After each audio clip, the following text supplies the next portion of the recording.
welcome, Alex Walton. How are you? Hi there, Paul. Yeah, I'm great and really, really excited to be on the podcast and looking forward to this chat. Well, I'm looking forward to this because you've devised something. Well, I think you devised it. I want to know where it came from. We're talking today about the kind mind method, and you sent me a lovely copy of the book, which I absorbed very quickly, as well as a Great. beautiful note and card for me to read. So I'm going to get you to talk about that in a moment, what that's all about. Yeah. It's very, very inspiring. Um, but I want to dive in with you into how did this all come about? What were you going through, Alex, that led you on the path to becoming an author of the Kind Mind Method? Yeah. What I was going through, where to start, and I guess it's probably a lot of people listening to this will relate and understand. It's actually it's easier to talk about it now, but I think one of the things that I probably look at is at the time it was something that was very difficult to talk about. I'd say first and foremost for me, it was very much about negative thinking. So I've always been quite a creative person. So this isn't the first book that I've written. And that used to be something that I loved and enjoyed, that time that I would spend within my mind. So going for a walk, going for a run, things like that. That was almost my happy place. I would go and I would daydream and just think of things and go to far flung places that could lead me anywhere. And it always felt like a positive, really good place to be. And then somewhere back, probably if I was going to put a timing on it, sort of 2014, 15, something like that, that happy place became not quite such a happy place for me to be. And it was all about negative thoughts, worries. It could be redundancy from work. It could be stress from work. It could be family things. It could be health, which was a significant trigger for me. So that was something that I struggled with. There was an accident I'd had a few years earlier, which I think was a bit of a jumping off point for that. But what I found over time is that all of my thoughts became negative thoughts. So I would start somewhere and I always knew wherever it ended up, didn't matter where I started, what sort of positive thoughts that I was trying to build on, it would end up somewhere negative. And the problem that I had is I felt trapped. I couldn't get out of those negative thoughts. I could try my CBT or other activities to not engage with that thought, but it just felt that there was hundreds, thousands of them just queuing up to take over. I'd not engage with one negative thought, but then the next one would be jumping in, and it just felt there was just no way out from that. It was relentless, and it almost felt as if I was chasing those thoughts. In some ways it's a bit like an addiction. It feels like I know it's bad for me. I shouldn't be thinking that thought, but I just can't stop myself. There's just nothing else I could do. And I felt in many ways sort of trapped a bit. So I think the negative thinking was really a key part. There was other elements and how we sort of break those down, but I struggled with sort of anxiety, an element of social anxiety, although that didn't stop me doing things. But overall leading to that sort of general depression. And I think I should probably add it's something that I never spoke about. I come from Cumbria. My dad's a farmer in Cumbria, and I grew up. I'm a lot younger than I'm a lot older than I look, so I'm nearly 50 now. But I grew up in a time where you just got on with things, so you don't really talk about your problems. So I was struggling all through this, and it was absolutely something that I struggled with, and I didn't talk to anyone about, not my colleagues, friends, family, or not even my wife. And I felt that if I did talk about it, I would be admitting that I'm a failure. And so I just wasn't able to have that conversation. And, you know, I can relate to this. I had the whole reason this podcast exists is because I had an anxiety disorder at some point. So I can really relate to what you were saying. And it's interesting you mentioned CBT. That didn't really work for me either. What else did you try that, you were told this would really help your mind. This would help you, with your anxiety, your social anxiety, but didn't quite hit the mark. What sort of things did you try? Yeah, so it felt like I tried everything, Yeah. if I'm being honest. So, um, and it's one of the things that I put this at the beginning of the book, actually, and I do believe what didn't work for me, I understand will work for some other Mm. people. And it's the principle I apply is the right answer is if it works for you, it's the right answer. There's no right or wrong thing. Mm.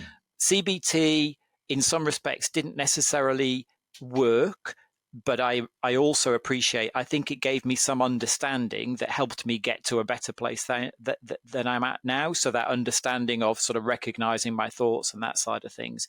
Where it fell short in my own journey was uh, it didn't give me anything else. It didn't. I always struggled a little bit with where do my thoughts go, and it felt like my mind was quite sort of frantic, and well, not Mm. frantic, but is quite creative. I wanted to have something else to think through. If I look at what else, meditation was something, and I know you do a lot of meditations, which I've listened to those, and again, I think that's something that helped, and it's part of the foundation and the building blocks that's got me to where I am. And if I look at something like meditation, I see that that ability to understand how tricky the mind is I did quite a lot of meditation, and in effect the ability you sort of see and understand.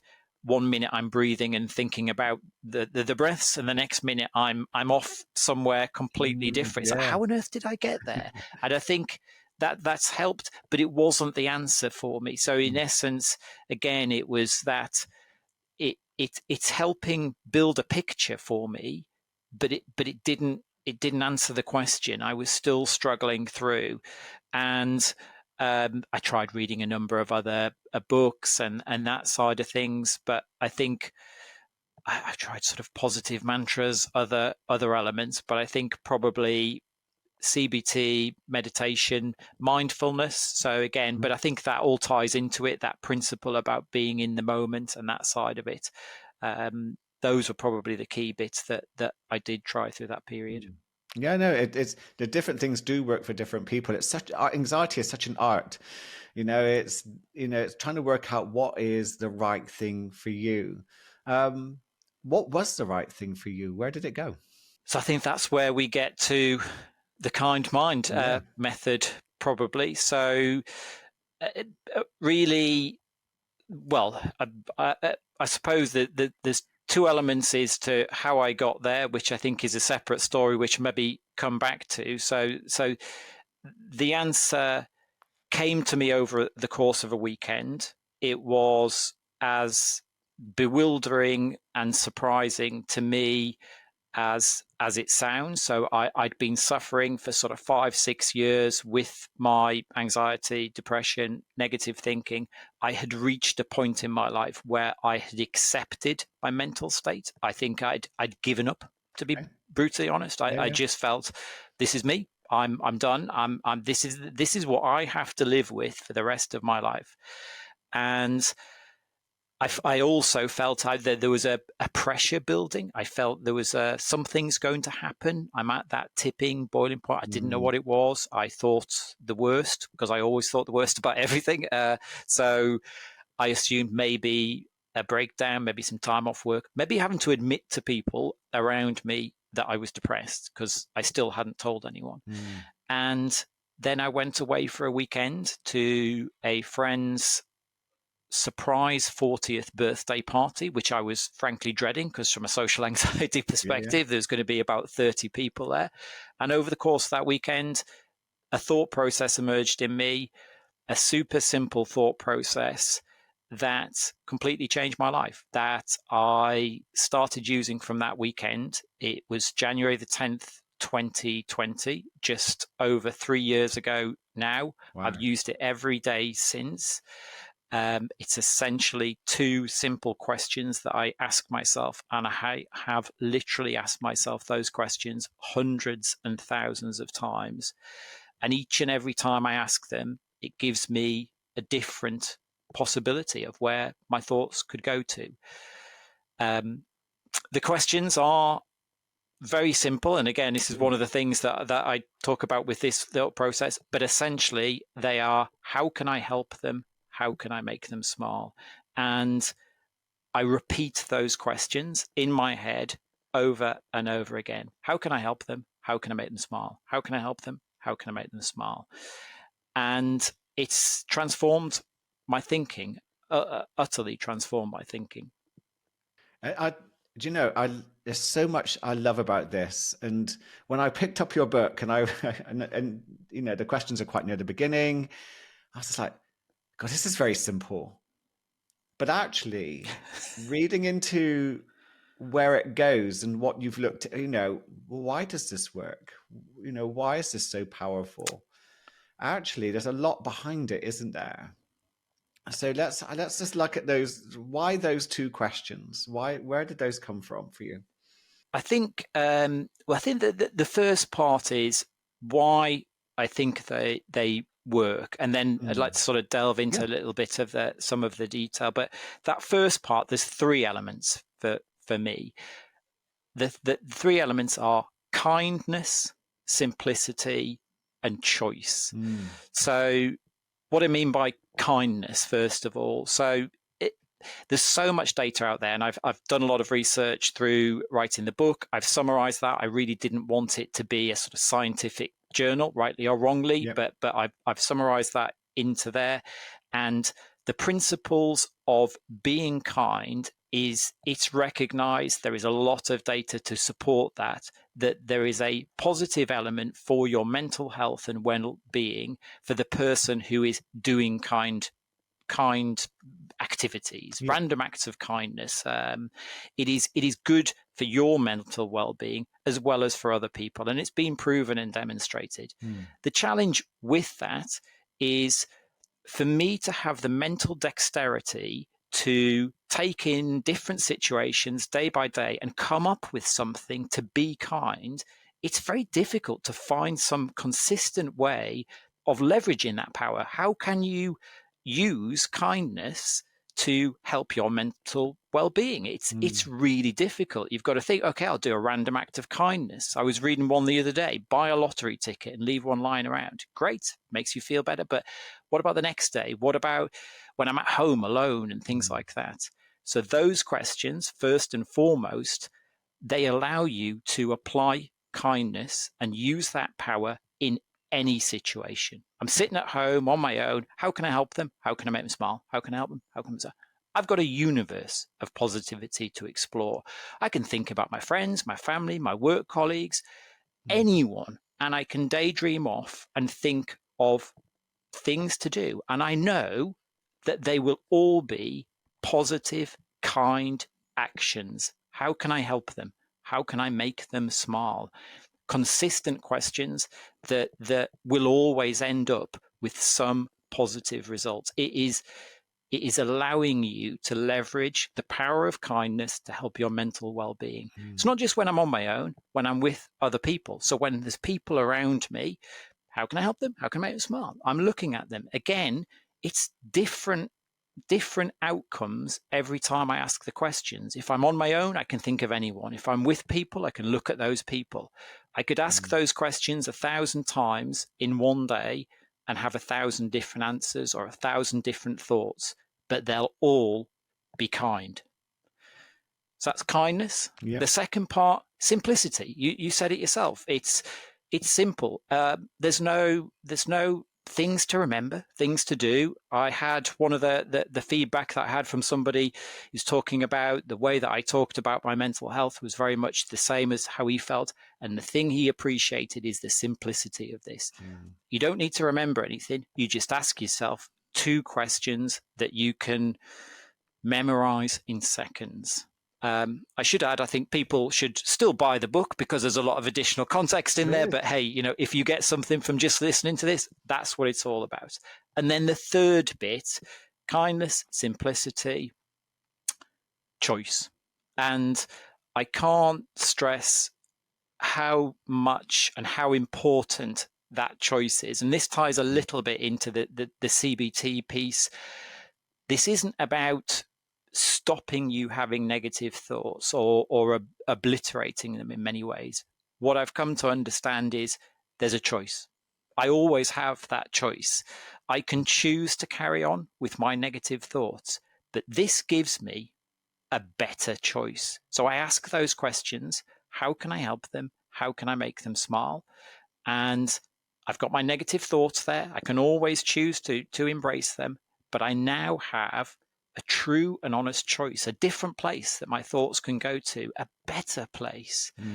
And I almost always choose that better place. It's a choice. There are times where I might, I'll indulge that negative thought for a while, but it gives me that choice.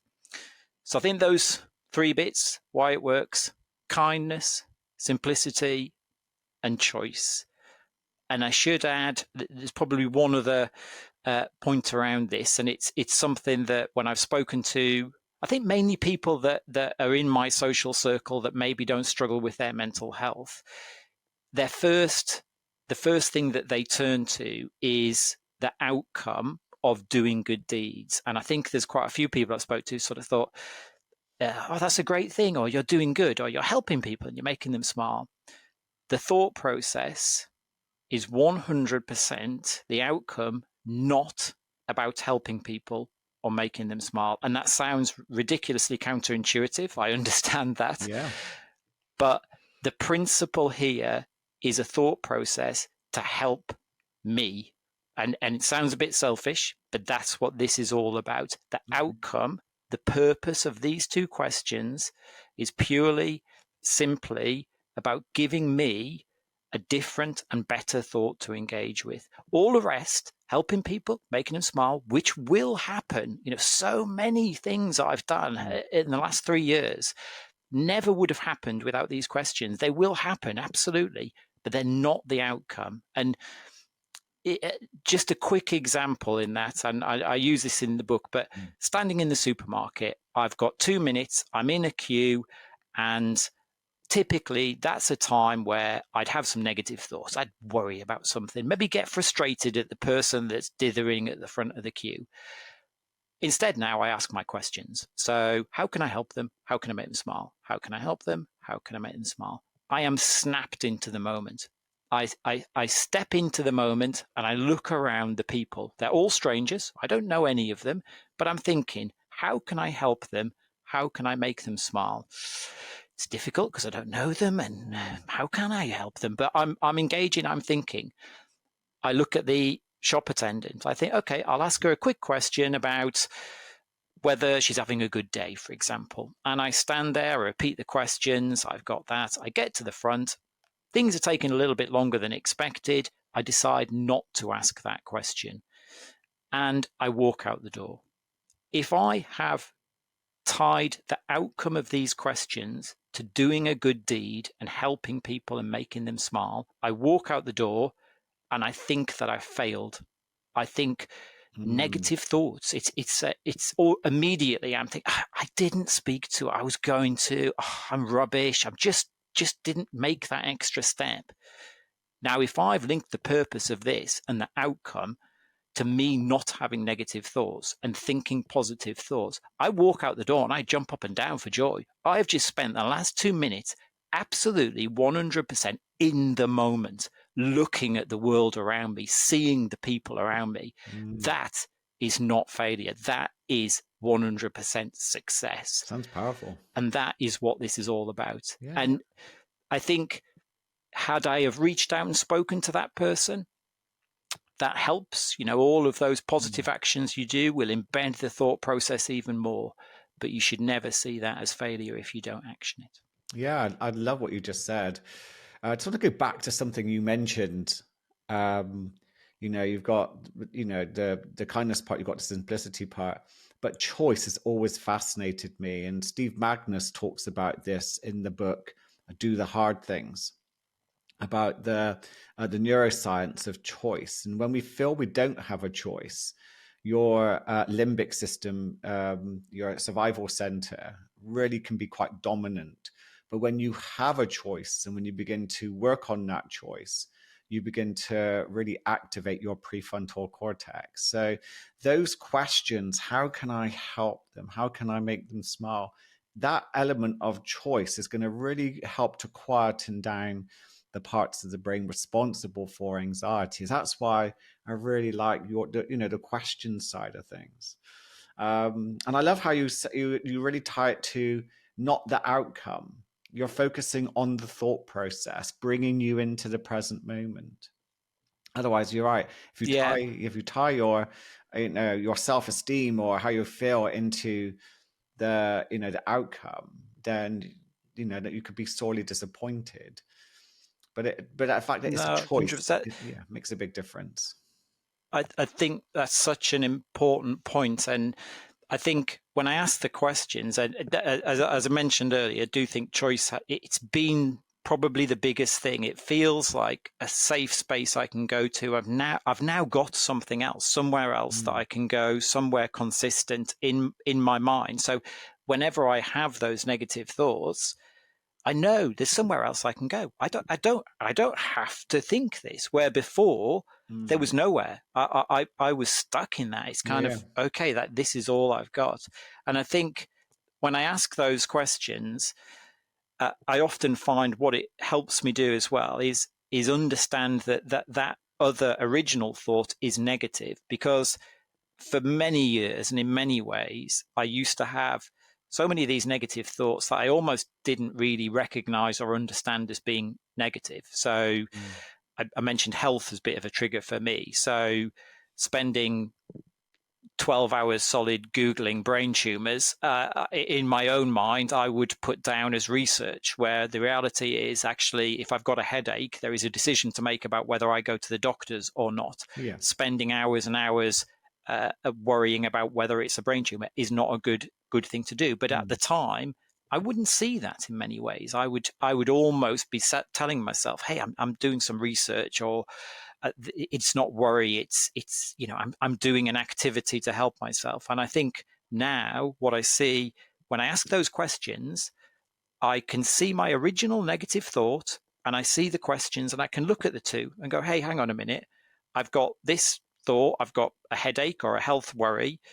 Well, or I've got my, how can I help them? How can I make them smile? And it helps me understand that original negative thought, well, what is that thought? What am I doing here? And in many ways, it almost helps me label it as this is a negative thought. I can understand. Okay. And then it makes that choice even simpler because I've got that comparative view. I look at the two and I think, well, hang on a minute.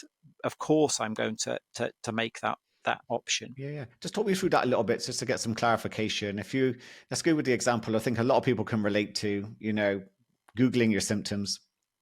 Who are you asking? How can I help them? Are you asking yourself? Are you thinking of your doctor? Who is it that you're directing that question to begin to create that break in your, automatic program of just carrying on Googling for 12 hours? So yeah, it's a good question. So I am asking that question every time I ask it in a general sense. Mm. So how can I help them? How can I make them smile? Is a general thought I have, and them can be anyone. So that Okay. can be if I'm on my own, I'm out for a run. That can be my wife, my family, my friends, my work colleagues. It doesn't matter. It's the it's the springboard for a creative thought Mm. that I know will be positive. That's all Okay. it is, and it can go anywhere. And I Yeah. often find I start that thought, and then within a couple of minutes, I'm daydreaming about something else. And if that was negative, I'd come back to the questions. But the principle is it's just a positive thought. Or if I'm with people, then I project that onto those people. Mm. So if I use that example there, I'm Googling something. The reality is I'll ask those questions. It's not in relation necessarily to the specific situation. So I'm not asking it, how can I help them? How can I make them smile about a doctor or Mm. me? It's just, hey, this is a positive thought over here. Now, the stuff I'm doing there by Googling this is is that a valuable use of my time? I can either have this positive thought, which might lead Yeah. me somewhere positive, or I can continue there. And that's where the choice comes, because if I then make that choice to carry on Googling it, it's a conscious decision, but I know there's a better thought somewhere else. Okay. And what I think it allows me to do is to step outside a little bit and make more of a rational decision about that thought, because I still get them. There's still situations that come up that there's one of those big thoughts that you're like, oh God, this is a real toughie. But the reality is, by using those questions, I'm able to sort of step away and understand, look, this is a negative thought. I've got some options. I can go to the doctors, okay, or not. And let's say I decide, right, I'll book an appointment. So I'm seeing the doctor next week. I then know that everything between next week and now, when I'm Googling my symptoms, is just a waste of my time. So every time I'm doing it and I ask those questions, I have that choice, and it sort of reminds me of it. I look at the two things, and I'd always just take the better, more positive choice. Okay, love that answer. I think, yeah, it makes more sense, because I wonder what people were thinking about. Who do I ask? Who am I directing this at? When, in a way, it's almost like a pattern interrupt of your negative thought process. Are there any situations, do you think, where this might not be appropriate? Imagine you're, I don't know, having an argument with your wife, for example, and maybe it's a tough conversation that you've got to have, and your mind might be sort of running away with your negative thoughts. Is that a situation where you would use this, or is there situations where you think this might not be appropriate? I think so. I've never found a situation where it's not appropriate, but there are nuances there, and that's a great example that you give about arguing with your wife. Not that I necessarily argue with my wife a lot, but the principle of it is, what I've found is, if there is a frustration there, so let's say you are having that argument with your wife or partner, whoever it is, and you see yourself overreacting or getting angry or saying things you want, that those questions, I use them to interrupt myself and just take a more rational approach to it. And it is almost like a 10 count. It's just, I'm asking those questions. How can I help them? Yep. How can I make them smile? How can I help them? How can I make them smile? To just take a step back from the moment and the frustration into something completely different. And again, I can go anywhere with those thoughts.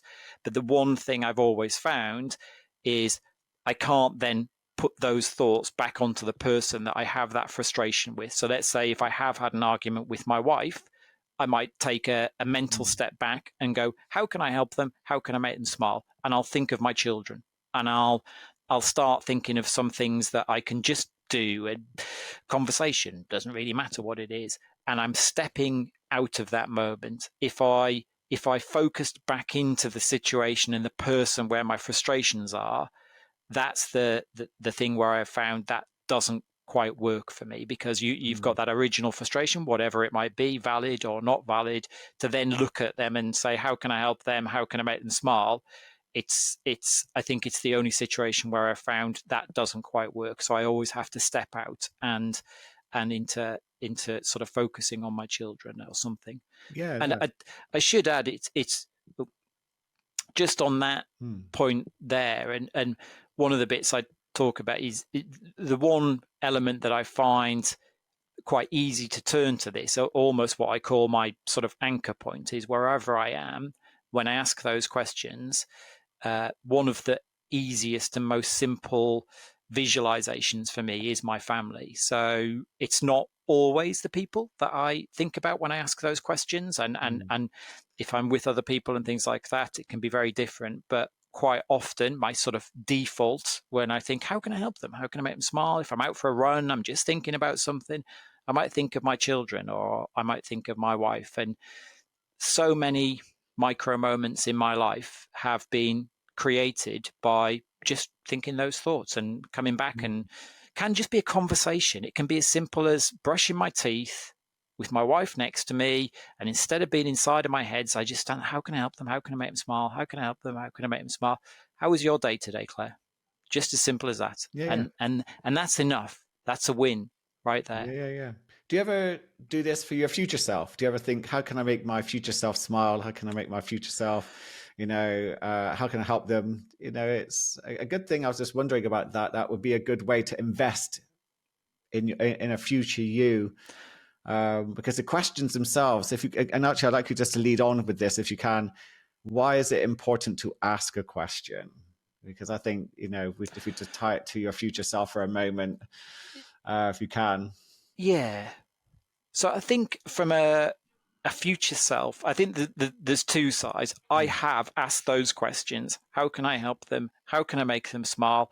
And it's almost taking a bit of liberties, I think, to a certain extent, with myself in mind Mm. and thinking about certain situations. But I'd say that's more of a rarity. But there's almost like a loose mental side to it where how can I help them, how can I, Yeah. and feeling a little bit about that could be me and applying it to, and it really is the broad principle here is those two questions will always give you a positive thought. So the fundamentally is all about having a positive thought.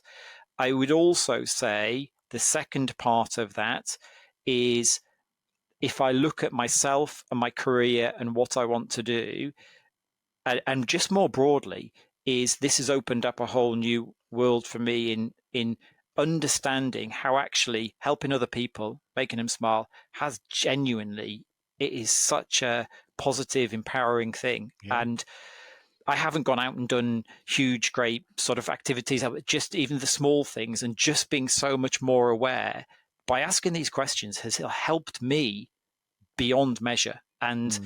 so if I think about, asking them all of the things that I do, if I look at work, I've got a team of 15 people. How can I help them? How can I make them smile? I ask those questions all the time. What are the things I can do to improve team morale, to do things? And so many ideas and thoughts that different things we do within the team just come from asking those questions. So I'll be sitting there, I've got 20 minutes spare, might be worrying about something. How can I help them? How can I make them smile? Think of the team. And then I think from a second perspective, when we talk about the questions, Mm.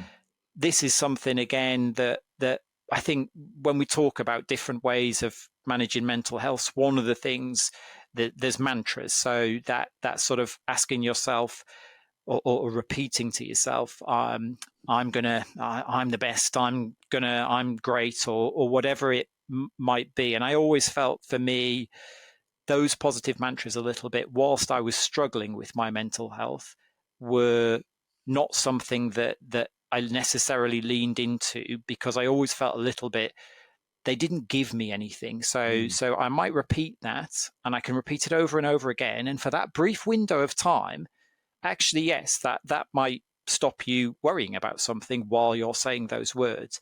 But at the end of it, I didn't have anywhere else to go mentally. It was sort of yes, that's fine. But then at the end of that, that didn't leave me with anything or anything that I could take away or do. And if anything, having a negative thought that I did, as in that way, I would look at that, hey, you're going to smash this presentation. And I would think at the end of that, no, I probably won't actually. And it just didn't give me anything constructive. And this is where the questions, this is where I see the difference personally. And again, it is very much about the individual. But for me, it gives me something to engage with. Mm. So you're repeating those words. And it is, as I said earlier, for me, it's as much as anything, it's a mental springboard. I'm quite a creative person. I daydream a lot. And it's just basically sort of saying, hey, look, here's a consistent couple of questions that just repeat those. And doesn't matter where you go, but the end result will always be good. It'll always be Mm. a good end result. So just ask these, ask them over and over again, and then boing, who knows where you go from there. So it's giving you something to engage with, and it's something called interrogative self-talk. And again, there is data science that talks about how asking those questions and giving your mind something to engage with is actually a lot more successful in sort of managing your mental health than just sort of repeating words like a mantra. Mm. And No. I think just one final point on that, and it's Mm. quite funny, I sort of come a little bit full circle on it, but I do sometimes now find myself asking these questions, but even sometimes not even engaging myself so much with them. And I think because over the years they've become so important to me, and they are something that I know that I can go to and will just give me refuge from the storm. So Yeah. if I've got lots of thoughts, I can go to those. And sometimes I do. Sometimes I see myself dropping the kids off at school, whatever it is. I walk along and I just come back and just ask the questions and almost just relax into it. It's just, how can I help them? How can I make them smile? I want to help them. And I'm just enjoying the peace and calm it gives me. It's something I know how important this has been to me. Those words have weight. They are probably the foundation of my personality now, and the lens that I view the world, if I'm perfectly honest. So yeah, they do. Yeah, no, I think that's such a great answer. And I hope it gives people some food for thought when it comes to affirmations and to what we say to ourselves, and how asking a question, your mind has to go looking for the answer. I am strong compared to how can I be stronger? You know, um, Yeah, I'm a writer compared to how can I be a better writer. I think adding action, adding verbs to this is such an important way, and also get the mind to do that self inquiry and self reflection. It's so important. I think it's missing for a lot of yeah, people, that self reflection. And I think these sort of yeah, questions have a powerful impact on. yeah, absolutely. Yeah. What's next for you, Alex? Where's this going? Because it's such a great little book, and I really would heartily recommend everyone buy it. The link will be in the show notes, so everyone, please do help support this book and have a look into the deep dives. There's much more in the way of examples in here. You go into what do you talk about? Passive engagement, which I thought was really fascinating. Passive engagement and visualization. I think there's so much more than these just a couple of questions. But what is next for you, Alex? That's a great question. So really, certainly for the next few months, it's very much about being out there talking about this thought process, and I think the positive things that it can do. I would love to engage and speak to more people that potentially using this, and if it's benefiting and helping other people. There's a couple of other books that I'm looking at. I would love to do something around a follow on to this, and using some examples from people who have benefited from this thought process. I also did a bit of an initiative and a project a few years back around sort of distributing some envelopes around the country, which I've got a book sort of half planned and half drafted around that. And I've got a separate project that I'm looking at. It's a bit of an off the wall one, but it's about there was an old magician that did a trick about 100 years ago with a gold sovereign coin, and it's known in the industry as the impossible trick because nobody knows how he does it. And I have that gold sovereign coin and documented proof of how it was done that I will be giving away, hopefully at some point later next year, or maybe into Wow. 25, depending on some of the logistics. So a few things in the pipeline. Nice. Where can people find you? Where can they find out more about the kind mind method? Yeah, probably the best place would be to start with my website. So that's www.thekindmindmethod.com. That's all one word. So thekindmindmethod.com.